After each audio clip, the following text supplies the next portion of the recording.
Salut tout le monde, c'est Satanos. Si vous êtes comme moi un enfant des années 90, vous avez certainement subi de plein fouet la dinomania à l'époque de Jurassic Park. Je dis bien comme moi. C'est pas pour rien que j'ai un Triceratops sur le t-shirt. Alors, il est également fort possible que vous ayez connu ce genre de magazine, le magazine Dinosaure, avec le numéro 1 qui était à 3 francs et qui était vendu avec sa paire de lunettes 3D dont on parlera un peu plus loin dans la vidéo. Si vous n'avez pas connu cette version, vous avez peut-être connu cette version qui est sortie en 97, donc 4 ans plus tard, avec le pteranodon en couverture. Et il y avait aussi une autre variante, c'était le classeur avec les fiches. Alors j'essaie de vous en montrer une au pif. Voilà, ça tombe bien, ça tombe sur le Vélociraptor. Tout ça, ce sont les éditions Atlas qui ont surfé sur la dinomania à l'époque de Jurassic Park. Donc il y a eu toute une flopée de magazines avec les mêmes illustrations, à peu près les mêmes infos dedans. Et ce célèbre magazine Dinosaure, en fouillant dans mes affaires, j'ai retrouvé 66 numéros. Alors j'ai pas tout, mais j'en ai un bon paquet. Et je vous propose qu'on découvre ça un peu plus en détail ensemble. Alors pour la première partie de vidéo, je vous ai sorti quelques numéros sur quelques dinosaures un peu cultes. Et on va regarder la jaquette, on va regarder un peu comment c'était représenté. Donc pour le numéro 2, on a mon chouchou, forcément, le Triceratops.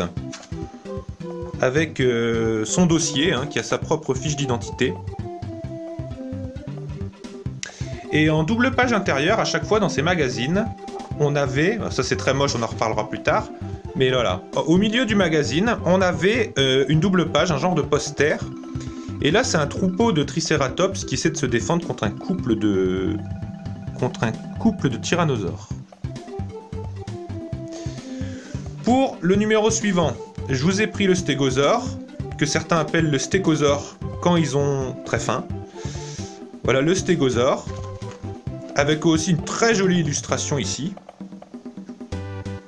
Et pareil, double page, on a le stégosaure. C'est pas la même époque le stégosaure, c'est pas la même époque que le Triceratops ni le tyrannosaure. Et là il se bat donc contre un allosaure, parce que c'est à l'époque du Jurassique. Alors si vous vous posez la question des affrontements entre le T-Rex et le stégosaure, ça n'a pas existé tout simplement parce qu'il y avait des millions d'années qui les séparaient. Quatrième numéro, un autre favori des fans de dino, c'est le brachiosaure, un géant. Alors je sais pas si c'est crétacé peut-être lui. Voilà, toujours en première page, sa petite fiche d'identité. Et au milieu, toujours un poster. Et là, c'est un troupeau de brachiosaures. Ça, c'est très Jurassic Park. C'est un peu la scène de début du film Jurassic Park. On continue avec un grand chouchou des fans, mais c'est pas ce que vous croyez. Là, je suis sûr que vous vous dites Vélociraptor. En fait, non, c'est pas du tout un Vélociraptor. C'est un Deinonychus. Mais ce qu'il faut savoir, c'est que la représentation du Vélociraptor dans le film Jurassic Park est inspirée du Deinonychus parce que le vrai Vélociraptor était beaucoup plus petit en fait. Le Deinonychus avait plutôt la taille d'un homme, comme ici. Là c'est un troupeau de Deinonychus, un troupeau, je dirais une horde ou une meute plutôt, comme des loups, qui s'attaque à un paisible iguanodon. Enfin paisible pas tant que ça, parce que c'est lui le numéro suivant. Vous voyez, il savait se défendre avec ses pouces qui servaient à poignarder ses adversaires. Voilà, vous voyez, là, il paraît tout gentil, tout paisible, l'iguanodon, parce que c'est un herbivore avant tout. Mais, si on l'embêtait, voilà quoi. Tac, direct dans la glotte. Et là, apparemment, ouais, c'est ça, c'est un Baryonyx, le prédateur qui essaie de l'attaquer, mais il ne se laisse pas faire. Le punk du Crétacé, le Parasaurolophus, avec son énorme crête colorée, qui servait à attirer les femelles, mais pas seulement. En fait, c'est un os, en fait, la crête, et ça lui servait pour siffler très très fort et pour servir un peu de vigile pour son troupeau et pour les autres herbivores, j'imagine. Et voilà, et c'est le rôle qu'il a exactement sur cette image. Il y a un troupeau, c'est des Edmontosaurus ou des Corythosaurus, là, il me semble. Il y a tous les herbivores qui sont en train de s'abreuver au point d'eau, tandis que le Parasaurolophus, lui, est sur une crête et prêt à donner l'alerte s'il voit un prédateur s'approcher. On continue avec une autre star des films Jurassic Park, notamment Jurassic Park 3, si je dis pas de bêtises, le Spinosaurus, avec son énorme crête sur le dos, qui ressemble un peu à un Dimetrodon, qui lui n'est pas un dinosaure, mais qui marche sur deux pattes. Poster intérieur, deux spinosaures qui s'affrontent dans une région désertique apparemment. Alors soit c'est deux mâles qui se battent, on va regarder. Voilà, c'est ça, deux mâles qui se battent pour la suprématie du troupeau et pour séduire les femelles, j'imagine. Et le dernier que je vous ai pris pour cette sélection, c'est l'ankylosaure, alias le tank du Crétacé, avec son énorme armure et la boule au bout de sa queue, là, et tous ses piquants. J'aime beaucoup aussi ce dino. Vous voyez comme il était imposant, flippant. Et lui, par contre, c'est Crétacé, donc il se battait contre des tyrannosaures, vraisemblablement. Et comme je vous le disais, là on a une famille apparemment d'ankylosaures, parce qu'il y en a des plus petits, qui se défendent contre un... Là, c'est un albertosaure, c'est pas un tyrannosaure, mais c'est dans la même famille, si vous voulez. Ils se défendent, des coups de masse, et là, on voit qu'il prend un sacré coup sur le nez, le pauvre. Il doit prendre cher.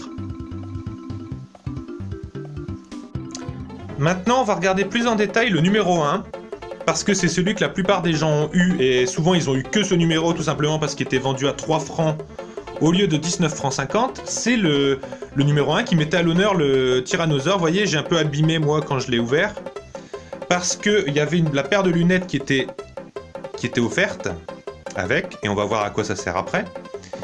Et il y avait aussi des os. Je vais ouvrir le magazine et je vais vous expliquer un peu.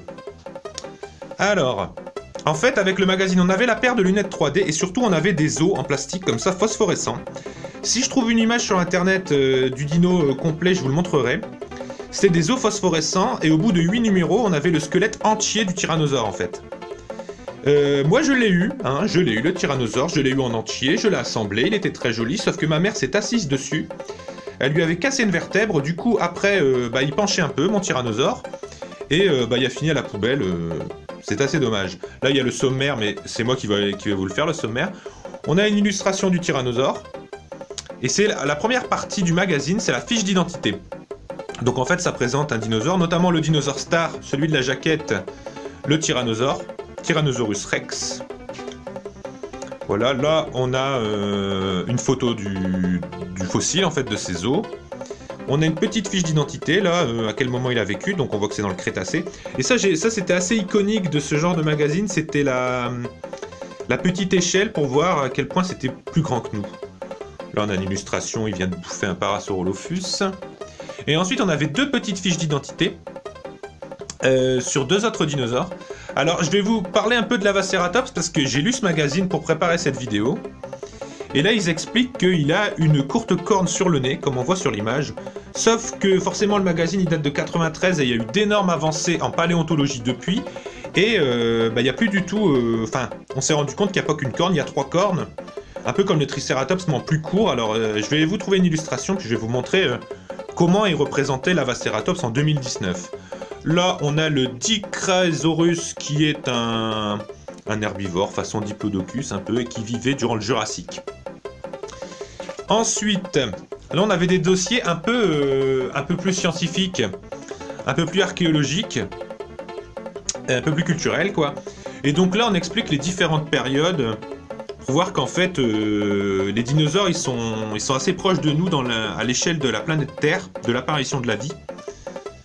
Voilà. Par contre, ce qui est un peu bizarre, c'est que ils nomment pas les périodes, en fait. Je pense que l'âge des dinosaures, c'était le Mésozoïque, si je dis pas de bêtises. Là, il y a aucun terme scientifique. Je trouve ça un peu bizarre.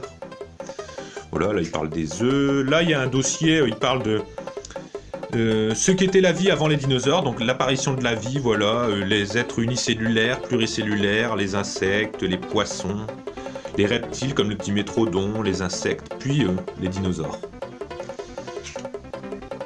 Alors ça, c'était très iconique du magazine, c'était les portraits en relief. Moi, je trouvais ça très très moche. Alors il fallait utiliser ces lunettes comme ça, hein. Vous pouvez vous en fabriquer, hein, c'est pas compliqué. Faut trouver un genre de papier de bonbon rouge et un vert, et puis vous vous faites une paire de lunettes en carton, comme ça, à mon avis, ça doit fonctionner. D'ailleurs, je serais curieux de savoir, si vous l'essayez sur cette vidéo, par exemple sur cette image, est-ce que vous voyez en 3D ces fameux dinosaures? Alors moi, je trouvais ça très très moche, parce qu'on dirait des jouets, des figurines un peu cheap ou des maquettes qu'ils ont filmées en gros plan. Je trouvais ça très très moche.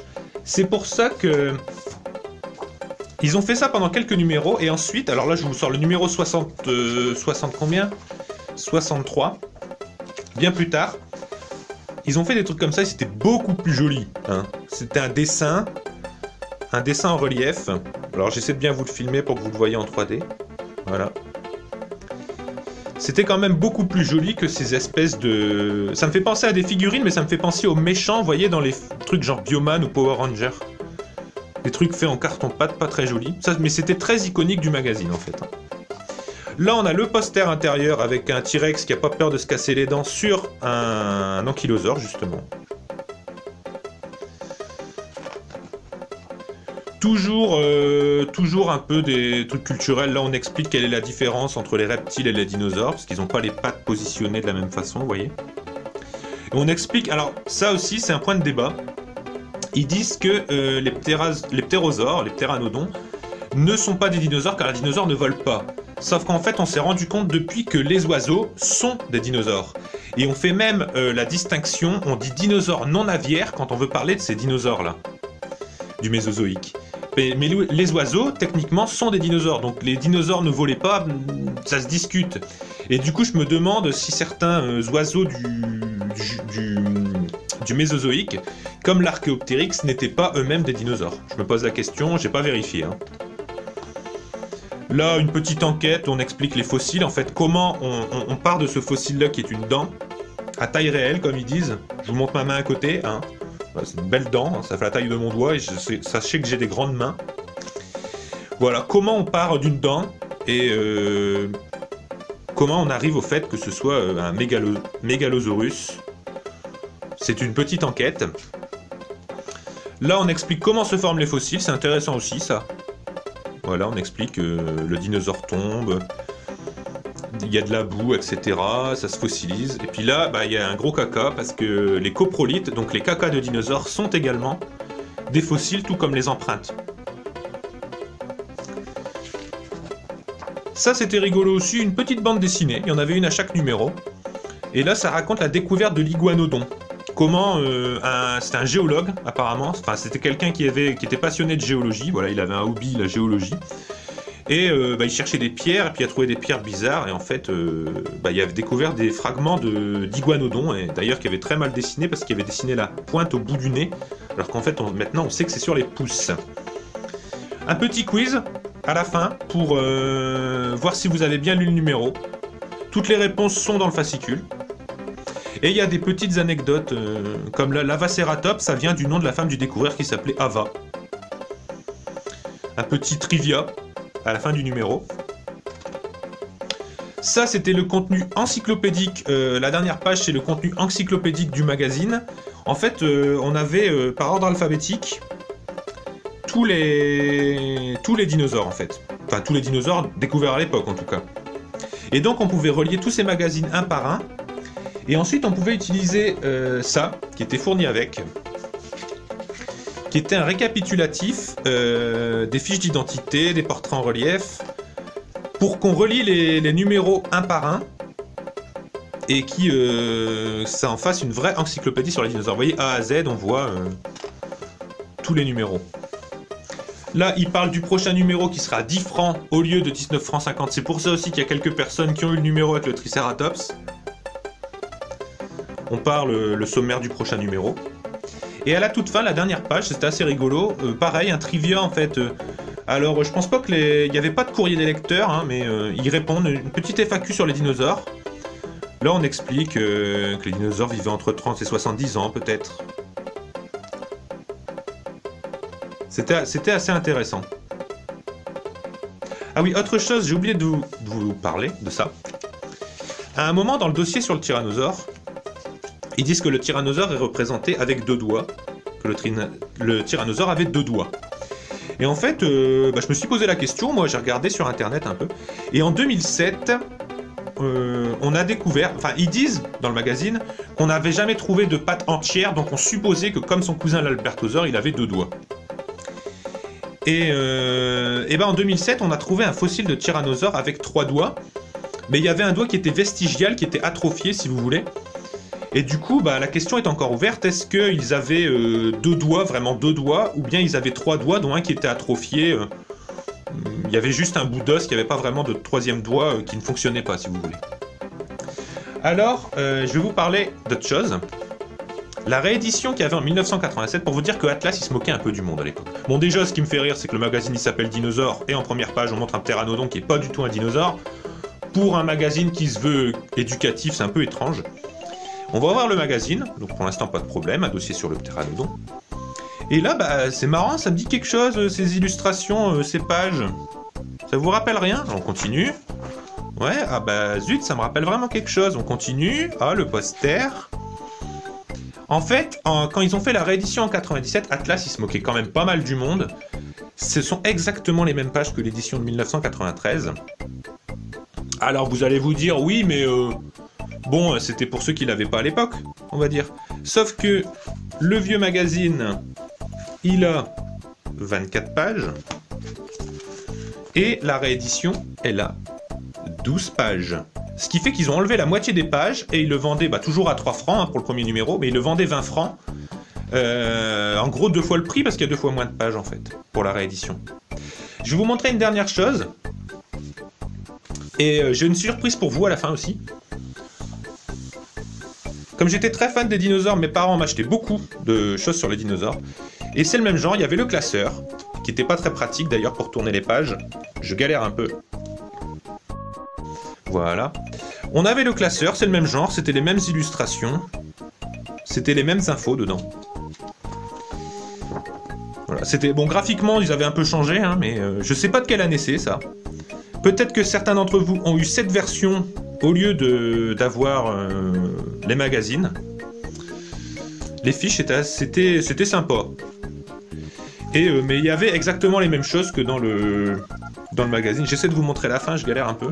Dans le magazine, il y avait exactement le même contenu, donc même les fiches pas très jolies, enfin les illustrations 3D pas très jolies. Je vous en montre quelques-unes. Et pour vous remercier d'être allé au bout de la vidéo, vous pouvez aller dans la description de celle-ci. J'ai scanné mon exemplaire, là, celui que j'ai devant moi, là, le dinosaure numéro 1, je l'ai scanné entièrement en PDF. Vous pouvez le télécharger, vous pouvez le regarder en ligne, vous pouvez le consulter. C'est un cadeau pour vous et j'espère que les éditions Atlas vont pas m'embêter parce que comme je disais, la plupart des infos qu'il y a dans ces magazines sont obsolètes de toute façon. La plupart des dinosaures avaient des plumes et dans aucun de ces magazines on les voit avec des plumes. Donc je pense pas que je nuis à leur business. Ils ont certainement encore des magazines dinosaures en route en 2019, mais tous leurs dossiers ont dû être refaits, puis les illustrations aussi. Donc j'espère qu'ils vont pas m'embêter. Et en tout cas, profitez bien, téléchargez le PDF, regardez-le, et puis dites-moi ce que vous en pensez. Et surtout, partagez-moi dans les commentaires les souvenirs que vous avez à propos de ce magazine. Merci d'avoir suivi cette vidéo. Bonne journée, bonne soirée, bonne nuit, et à bientôt!